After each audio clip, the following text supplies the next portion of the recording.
Olsen Racela 9 here in the third quarter. Almost a steal there by Boybits Victoria. Nang gulo pa si Racela muli para sa San Miguel. Makukuha ng San Miguel ito finally with 2 minutes and 25 sa ating third quarter. So ito nagagawa so far ng combination ni Racela at ni Boybits on the court. No? Mas maraming kumbaga pesky defenders ang San Miguel sa backcourt. Oh, Boybits Victoria with a nice curl. DJ. Oh, so now the lead of San Miguel down to 7 points. And we'll see if San Miguel, if Purefoots can continue to get some good defensive stops. Good Velasco from the back door. Boybits, three-pointer. Yes, stick for that. And Boybits Victoria.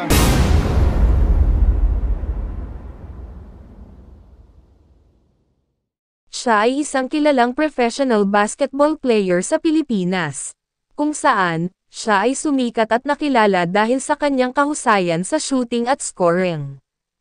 Ang kahangahangang talento, dedikasyon sa larangan ng basketball, at kamangha-manghang husay sa laro na ipinamalas niya, ay siyang nagsilbi at nagpapatunay ng kanyang pagiging propesyonal na manlalaro ng basketball. Sa bawat dribble, tira, at pagdepensa, ang kanyang kahusayan ay labis na nagbibigay inspirasyon sa mga tagahanga at kapwa manlalarong kasama. Hindi lamang siya isang atleta, siya ay isang huwaran ng pagpupunyagi at determinasyon upang abutin ang pinakamataas na pamantayan ng isang basketball player. Sa bawat paglalaro sa court, ipinapakita niya ang kanyang kakayahan na umangkop sa anumang sitwasyon at lumampas sa mga limitasyon. Sa pamamagitan ng kanyang mga kahusayan, nagpapatunay siya na walang imposible sa basketball. Siya ay isang magaling at mahusay na manlalaro ng basketball, at naging inspirasyon sa mga susunod na henerasyon. Ito mga lods ang magiging topic ko ngayon. Kung gusto nyo ng ganitong klaseng content, mangyaring pindutin lamang ang subscribe button, at i-click na rin ang notification bell, para lagi kayong updated sa mga susunod kong videos. Halika't, alamin natin ang kwento ng buhay, at naging sanhi ng kamatayan, ng isang magaling na manlalaro sa larangan ng basketball. Pero bago ang lahat, ay isang intro muna tayo.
Si Emmanuel Boybits Victoria, ay isang mahusay at hinahangaang Filipino professional basketball player, noong dekada 90.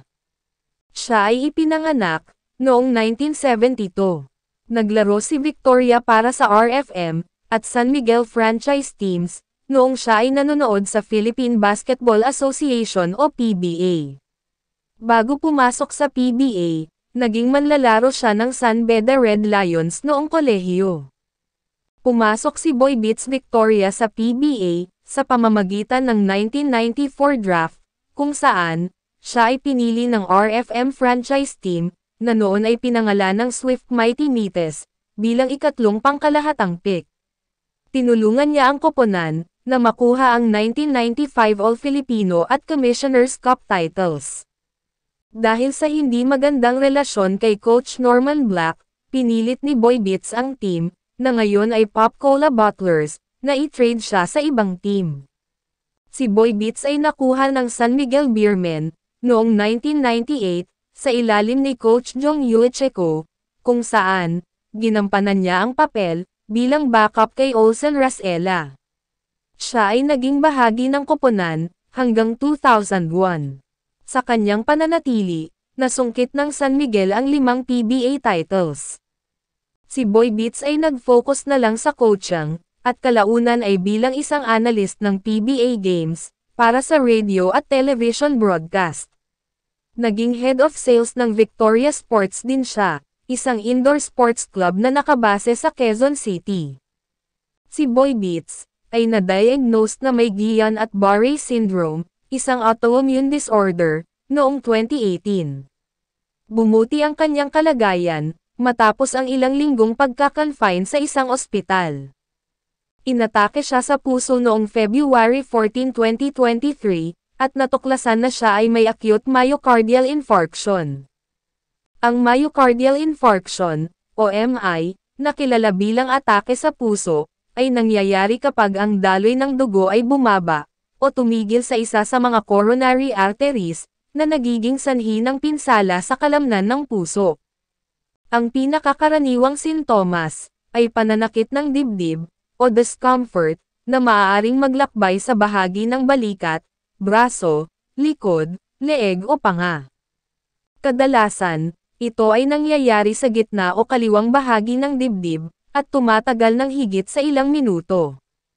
Ang kakulangan sa ginhawa, ay maaaring paminsan-minsan, at pakiramdam tulad ng heartburn. Ang iba pang mga sintomas, ay maaaring kabilang ang shortness of breath, pagkahilo, pakiramdam ng parang mahihimatay, malamig na pagpapawis, o pakiramdam ng pagod. Mga 30% ng mga tao ay may mga sintomas na hindi karaniwan. Ang mga kababaihan, ay mas madalas na pagkaramdam ng walang pananakit ng dibdib, at sa halip ay sumasakit ang leeg, pananakit ng braso o nakakaramdam ng pagod. Sa mga mahigit 75 taong gulang, mga 5% ang nagkaroon ng myocardial infarction, o MI, na may kaunti o walang kasaysayan ng mga sintomas. Ang MI, ay maaaring magdulot ng pagpalya ng puso, hindi regular na tibok ng puso, cardiogenic shock o cardiac arrest. Namatay si Boy Beats Victoria, noong March 1, 2023, sa edad na 50, matapos atakehin muli sa puso, habang nasa San Juan de Dios Hospital sa Pasay. 7-point lead para pa rin dito sa San Miguel Beer. So San Miguel now has the luxury of using the clock. And Purefoots naman, they have to pick up the pace a little bit to get back in this game. And here's Boy Beats operating versus Noy Castillo. Boy Beats Victoria! Ayop, 10 points. big shot there by Boy Beats Victoria. Hindi madali yun. Over Noy Castillo, and then 10 points na para dito kay Boy Beats Victoria. The 22nd timeout called here by Purefoots tender Juicy Hot Dogs. Kanina, napapabana nila sa 3 ang kalamangan dito ng San Miguel. Pero Boy Beats Victoria bailing them out, keeping them at bay with timely hits like that. At now, it's a 9-point lead. Makita nyo,